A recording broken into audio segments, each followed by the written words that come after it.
Vamos conversar um pouquinho sobre esse assunto agora com Pedro Paulo, do PSD do Rio de Janeiro. Ele que é vice-líder do governo na Câmara e protocolou 2 semanas atrás uma proposta de regra fiscal para ser debatida como alternativa ao projeto do ministro Fernando Haddad. A gente fala sobre todos esses assuntos agora com ele. Participação também aqui de Ricardo Abreu. Seja muito bem-vindo. Muito obrigada pela participação, deputado. Eu encaminho já o Ricardo para que ele lhe faça a primeira pergunta.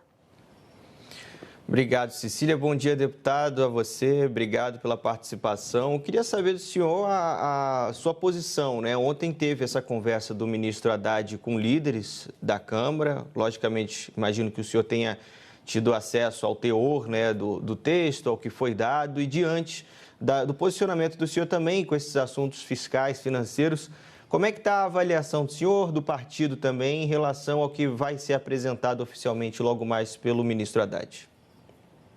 Bom dia, Ricardo. Bom dia, Cecília. Um prazer estar aqui na Globo News.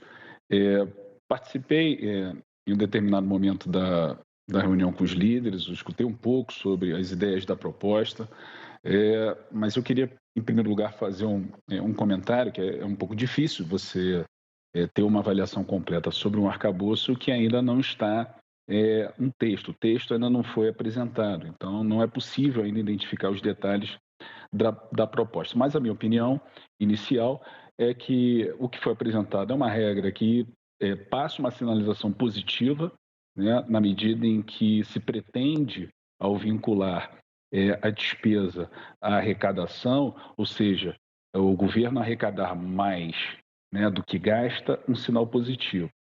Mas vejo algumas preocupações, por exemplo, porque não ficou claro. Por exemplo, uma coisa é a despesa estar vinculada à receita, outra coisa é que despesa terá efetivo controle, porque nós temos um problema no orçamento e que não é restrito à União, isso acontece em Estado e municípios, é que é de despesas obrigatórias, aquelas que são engessadas por lei e que crescem acima da inflação, que tem um crescimento muito grande, como é que elas terão controle? Isso não ficou efetivamente claro. Isso nos preocupa porque você pode cair na mesma armadilha que teve o teto de gasto.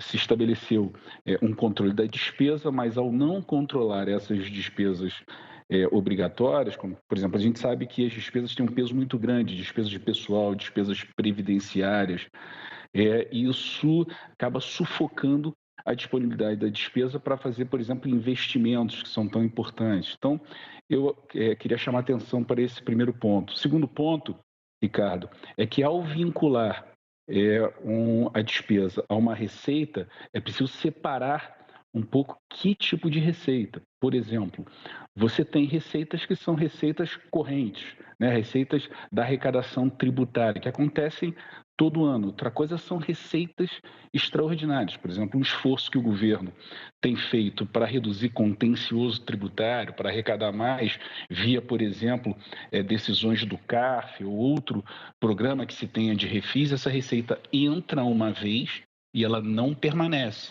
Então, vincular uma despesa fixa, né, é uma despesa que ela não reduz ao longo do tempo, que ela está fadada ali a estar no orçamento e crescer. Há uma receita que entra uma vez e depois não entra mais, é algo que liga um sinal de preocupação e alerta que nós queremos ver o texto, é importante ver o texto para que isso possa ser ajustado.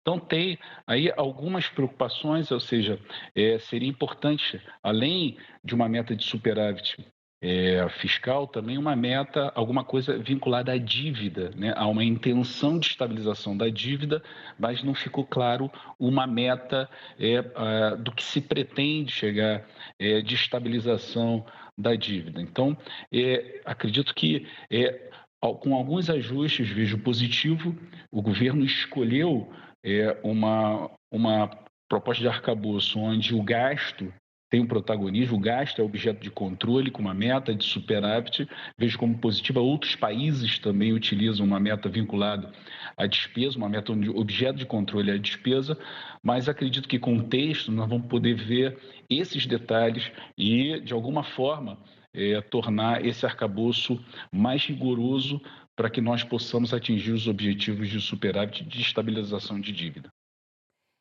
Deputado, mesmo diante de tantas incertezas sobre o que vem aí pela frente com relação a esse novo arcabouço fiscal, o senhor apresentou uma alternativa.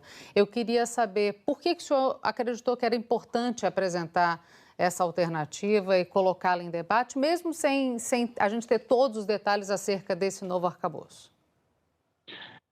Olha, Cecília, para ter uma baliza, para ter, de alguma forma, a provocação desse debate, ela é importante, porque ele é um assunto complexo, é um assunto que há décadas o Brasil incorre em erros na criação de regras fiscais. Haja vista, o Brasil talvez seja o país que mais regras fiscais tem, são 11 regras fiscais. As três principais, regra de ouro, superávit primário e teto de gasto. Travou o sinal do deputado, a gente estava aguardando ali para ver se ia voltar, mas infelizmente não voltou. Enfim, a gente já consegue ter um pouquinho de noção, vamos seguir aqui. Bom, gente, ao longo dessa quinta-feira... Voltou? Voltou. Opa, deputado, agora voltou. Agora sim, eu fiquei olhando para ver se ia voltar de fato, agora voltou o sinal. Vamos lá. Boa. Mas eu estava explicando, Cecília, que o Brasil, por que eu apresentei uma proposta para que a gente pudesse balizar esse debate. Esse é um debate complexo e esse é um debate que precisa observar a história de fracassos que o Brasil teve. O Brasil é campeão em criar regras fiscais, mas ao mesmo tempo se burlar regras fiscais. Nós temos 11 e praticamente todas elas falharam. Regra de ouro na Constituição de 88, superávit primário na década de 90 e nos anos 2000, teto de gasto a partir de 2016. Então, é muito importante a profundidade dessa discussão para que a gente crie uma boa regra, segura, uma regra que produza efetivamente resultados de equilíbrio fiscal, sustentabilidade de dívida. A regra que apresentei tem pontos parecidos com o arcabouço enviado do governo. Ela tem, por exemplo, propostas que vão na linha do que eu acabei de dizer, o controle da despesa obrigatória, que é muito importante, porque pode-se ter algum descasamento de uma despesa que cresce mais do que a receita, e isso pode criar um enforcamento dessa despesa primária e furar os objetivos de um arcabouço fiscal. Então, assim, eu acredito que esse debate ele tem que se aprofundar no parlamento. Queria muito que o governo apresentasse logo o texto, para que nós não percamos tempo nessa discussão e avançar numa melhor proposta de arcabouço para o Brasil. Deputado Pedro Paulo, lhe agradeço muito pela participação aqui. Vai ser um dia muito intenso. Daqui a pouquinho, cerca de 2h30, a gente vai ter os detalhes com relação ao novo arcabouço e vamos discutir ele muito pela frente. Muito obrigada, viu? Obrigado, Cecília. Obrigado, Ricardo, pela oportunidade. Estou sempre à disposição. Bom dia.